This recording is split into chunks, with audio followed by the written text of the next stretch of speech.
2. Menjatuhkan pidana terhadap terdakwa dengan pidana penjara selama 14 tahun dikurangi selama terdakwa berada dalam tahanan dengan perintah terdakwa tetap ditahan. Selama persidangan ngapain saja?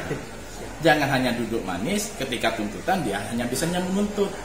Tapi catatlah semua yang terungkap dalam fakta persidangan sehingga dalam menyusun surat tuntutan itu berdasarkan keadilan. Jangan hanya kopnya saja demi keadilan.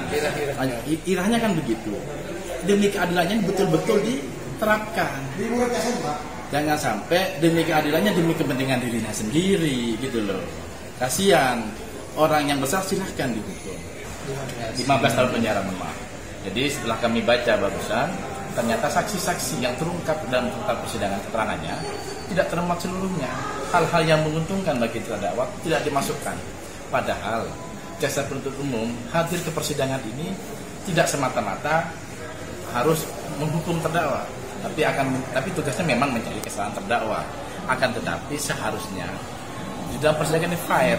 Apa yang terungkap dalam persidangan itulah yang dilibatkan dalam tuntutan jaksa penuntut umum. Sekarang dengan kata-kata tadi secara tenang, di mana saksi-saksi di fakta persidangan yang menyatakan terdakwa Hasan dengan tenang berpikir untuk melakukan pembunuhan atau membacok terhadap korban Martanjal dan lain-lainnya. Yang terjadi dalam fakta persidangannya adalah terdakwa Hasan dan Wardi ini melakukan perlawanan, melakukan pembacokan terhadap orang yang menyerang dirinya. Terhadap orang yang tidak menyerang dirinya, dia tidak melakukan suatu perlawanan atau pembacokan. Itu yang tidak termuat di dalam tuntutan jaksa penuntut umum. Makanya kami berharap selaku penasihat hukum terdakwa maupun terdakwa serta keluarga terdakwa, mudah-mudahan Majelis Hakim Pengadilan Negeri Bangkalan ini dapat memberikan putusan yang seadil-adilnya berdasarkan fakta persidangan. Jangan sampai terkecoh dengan tuntutan jaksa penuntut umum yang tidak didasarkan pada fakta persidangan, yang hanya mengacu pada bagaimana dia ini menurut terdakwa setinggi-tingginya hanya menggunakan kewenangannya tanpa didasarkan pada fakta persidangan. Kalau seperti itu, jaksa penuntut umum tidak usah hadir ke persidangan, tidak usah membawa berkas, cukup duduk manis.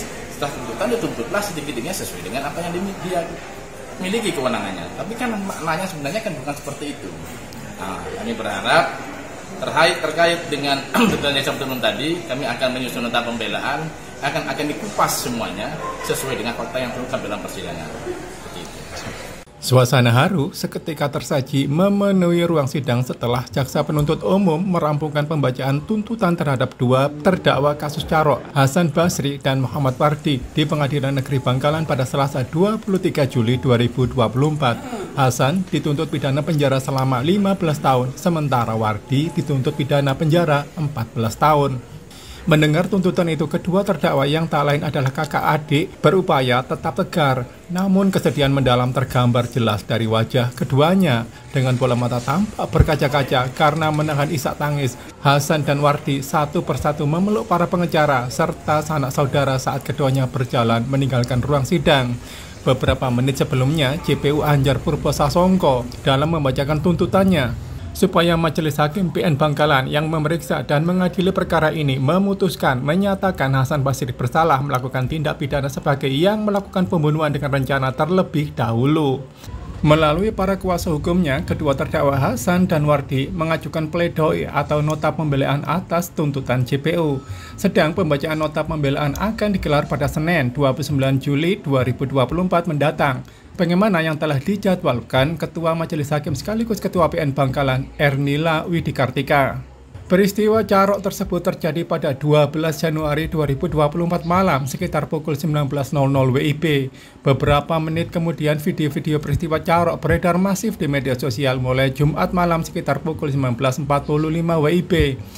Dalam tragedi berdarah 2 lawan 5 orang itu, sebanyak 4 orang diantaranya meregang nyawa. 4 korban itu berinisial NJR, 42 tahun warga desa Larangan Timur, kemudian MHF, 45 tahun warga desa Bumi Anyar, serta MTJ, 45 tahun, dan MTD, 26 tahun warga desa Larangan Timur, Kecamatan Tanjung Bumi.